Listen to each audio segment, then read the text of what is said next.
What's up, guys?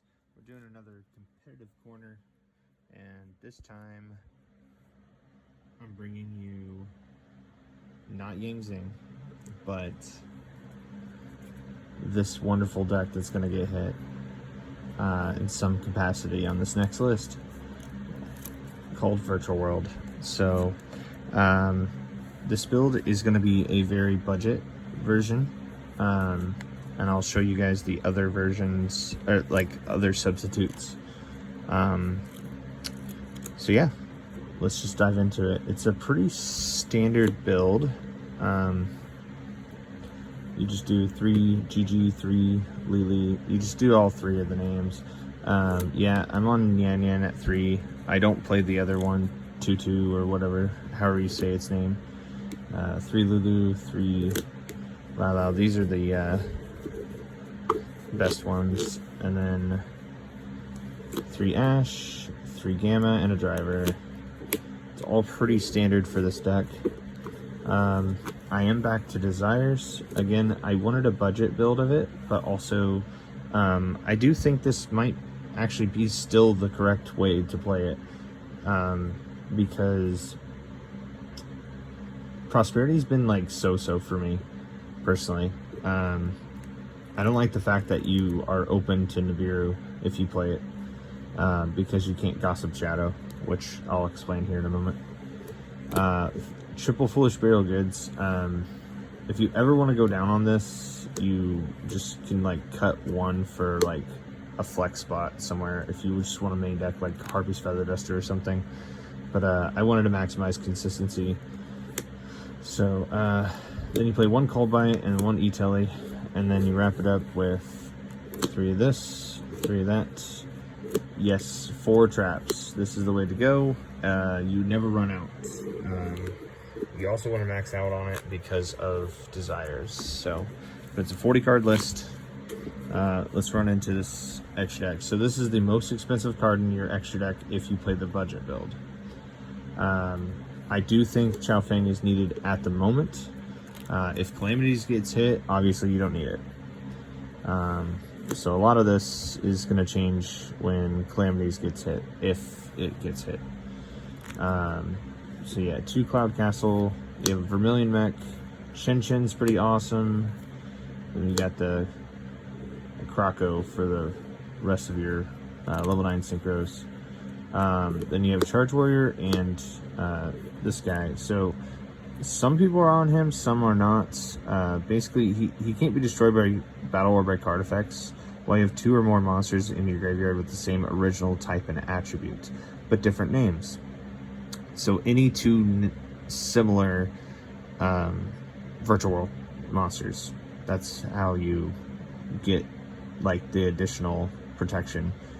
You can banish 2 monsters from your graveyard with the same original type and attribute, but different names, and then target 1 card on the field and send it to the graveyard. So it targets, which is bad, but it sends, which is good. So anyway, it's a pretty good card against like just trying to stay alive, basically. Sorry, I kind of froze there. Beatrice is awesome for any budget build, and honestly, it might be the correct way to go, like in general. So that's kind of cool. I'll explain some things in the side deck for that. Gossip Shadow. This card is the reason why you can't play Prosperity, in my opinion.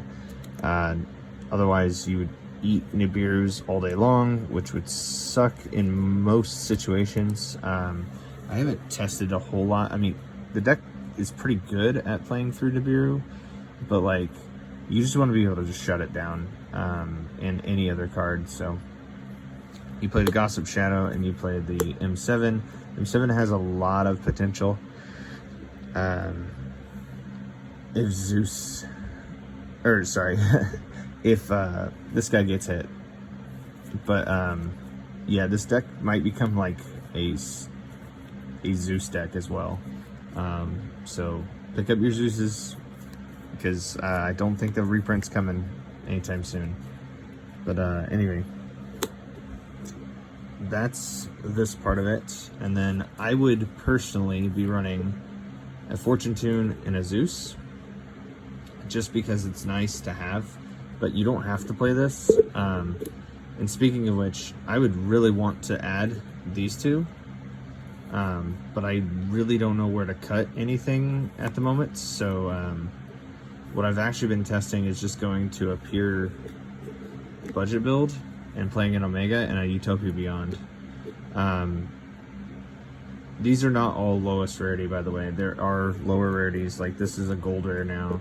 So like, these things are not expensive. Literally, the Chow Fang, I think it's like 12, 15 bucks, somewhere around there. Main deck, you have Lulu's, because everyone's afraid the deck's gonna get hit. Lulu's around 12, 14. You have Ashes, which, I mean, if you started off, I mean, I guess if it's from scratch, this is probably one of the most expensive cards in the deck. Gamma package is like $2 a piece. Desires comes as common, which might be $1. These come as gold rare now, so that's, or like a gold rare. And then, oh yeah, E-Telly. E-Telly costs a little bit of money. I'm not for sure how much at the moment. But yeah, the rest of the deck's super cheap. So there's that, and then just, we need to go through the side decks. So the biggest thing for me about the Beatrice, I just want to talk about the Beatrice part right now. So sending Mischief or Crescendo or Ariel. So let me, just in case there's no BA players or something and they just don't know what Beatrice is. So it just takes any 2 level 6s to make, and then you can Xyz summon this card by using 1 Burning Abyss monster in your hand to put on top of a Dante. Okay, none of this matters for you. You're gonna make it with 2 level 6s. The following, sorry. So here we go. Once per turn, quick effect. You can detach 1 material from this card, send 1 card from your deck to the graveyard. Period. And it's a quick effect. The other parts don't matter. It's just sending a card.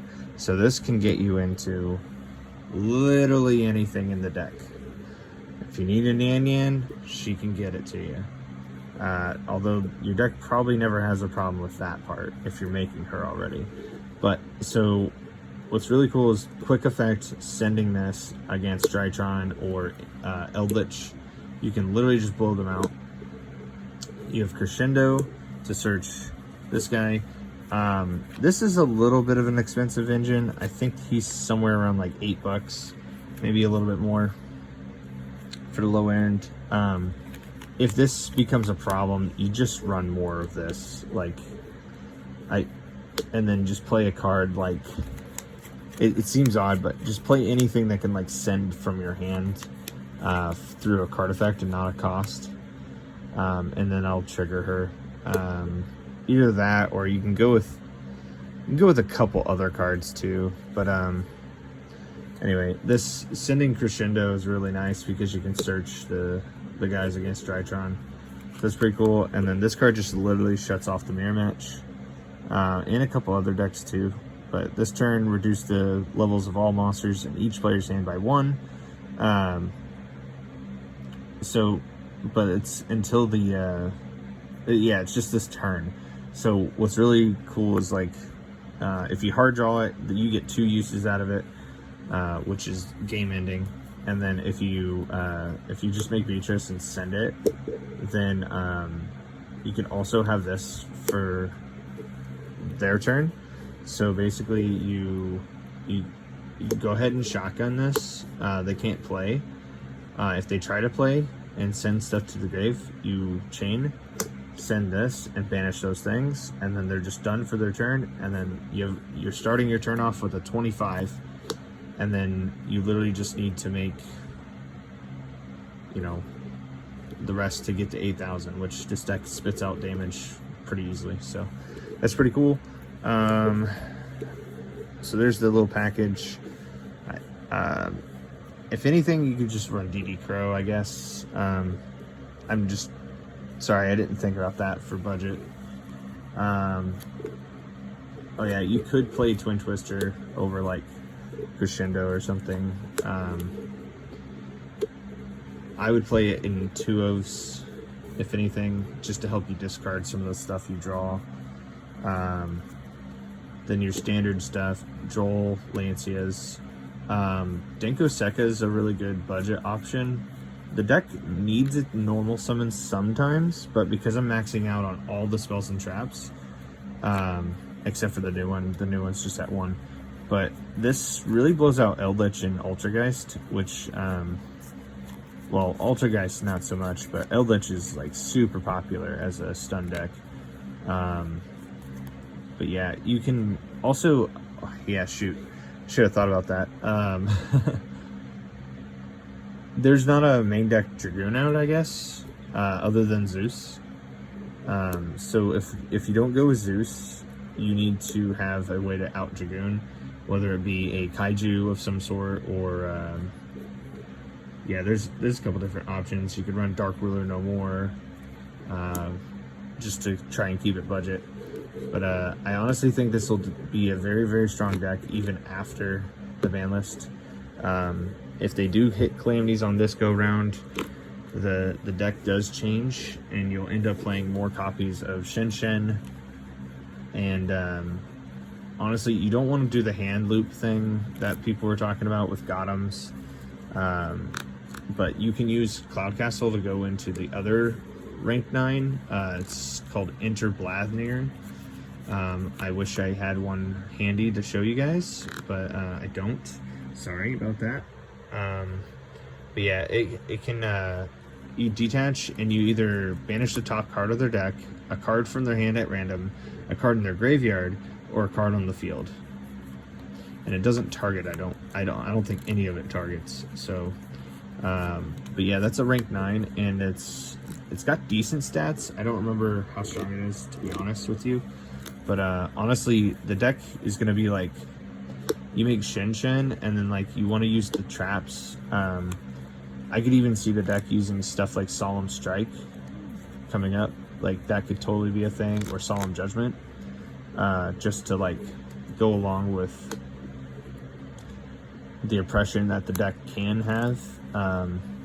Against Eldritch, you already don't go into Calamities, so I assume that you would just play the deck like Calamities doesn't exist, just in general. So I think coming up, that could make the deck actually like more innovative, I guess, instead of just making Calamities Turbo. So I'm really excited to see where the deck goes, but it is a budget deck for sure. If you need it, like, and you don't need this guy if Calamities gets hit, I don't think anyway. You could potentially do the same combos, I guess. So maybe pick this guy up anyway. Wait for Calamities to get hit, and then just immediately buy up everything that you need for the Virtual World deck. And then it's going to be one of the strongest decks still. Trust me. Just pick up multiples of Shen Shen. I personally wouldn't play any more than 2, but you might want 2 of him and 2 Krako.